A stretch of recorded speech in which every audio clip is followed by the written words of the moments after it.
Exit પોલમાં જે પણ બતાવવામાં આવતું હોય, પણ જમીની હકીકત આ વખતે ખૂબ જુદી છે.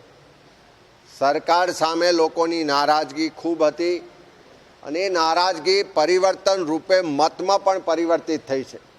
ત્યારે આપ સૌ જોશો કે 4 તારીખે ગુજરાતમાં પણ 26માંથી બહુમતી બેઠકો પર ઇન્ડિયા ગઠબંધનને લોકોના આશીર્વાદ મળવાના છે અને એ જ રીતે સમગ્ર દેશમાં પણ ન ધારેલા પરિણામ આવશે અને 2004માં જેમ ફીલ ગુડ અને ઇન્ડિયા શાઇનિંગના નારાને લોકોએ જાકારો આપ્યો હતો અને દેશમાં યુપીએ 1 સરકાર બની હતી, એ જ રીતે 2024માં પણ બધા જ સામ દામ દંડ ભેદની રાજનીતિને જાકારો આપી અને દેશના લોકો ઇન્ડિયા ગઠબંધનના નેતૃત્વવાળી સરકાર બનાવવા જઈ રહ્યા છે.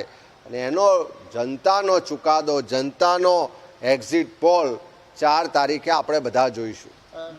2004માં પણ ન ધારેલી રીતે 26માંથી બહુમતી એટલે કે 11 બેઠકો 12 બેઠકો સાથે ગુજરાતમાં લોકોના કોંગ્રેસને આશીર્વાદ મળ્યા હતા અને દેશમાં યુપીએ 1 સરકાર બની હતી.